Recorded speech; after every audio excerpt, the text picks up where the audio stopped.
Bismillahirrahmanirrahim.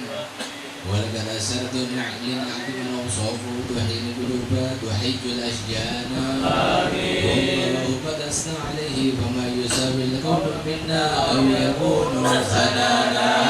لكن حبا في السرائر قد علم بصفة ربنا وحدانا وإن انتسجنا بالمودة ها هنا نرفع أيدي فقرنا ورجانا للواحد الأحد العلي إلهنا متوسلين بمن إليه دعانا مختاره وحبيبه وصفي سيد الوجود بالإله حبانا يا ربنا يا ربنا يا ربنا بالمصطفى قبلنا أجب دعوانا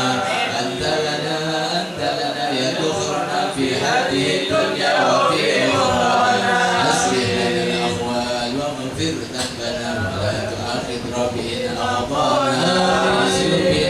في النهج طه المصطفى ثبت على قدم الحبيب خطانا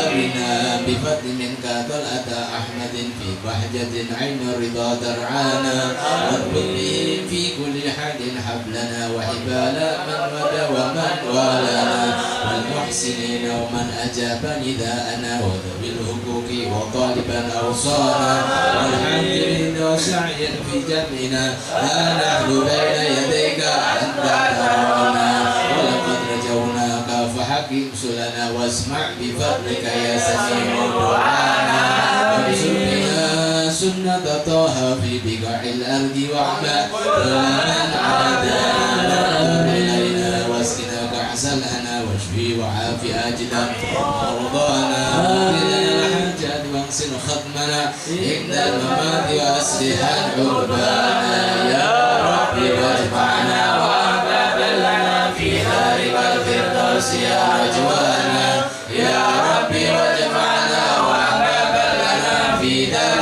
الفردوس يا رجوانا يا ربي واجمعنا وأحبابا لنا في دار الفردوس يا رجوانا بالمصطفى صل عليه وآله ما خرقت ريح السبا وخزانا سبحان ربك رب العزة عما يصفون وسلام على المرسلين والحمد لله رب العالمين الصلاة والسلام عليك يا سيد المرسلين الصلاة والسلام عليك يا خاتم النبيين الصلاة والسلام عليك يا من أرسله الله رحمة للعالمين ورضي الله تعالى عن أصحاب رسول الله أجمعين بسر الفاتحة.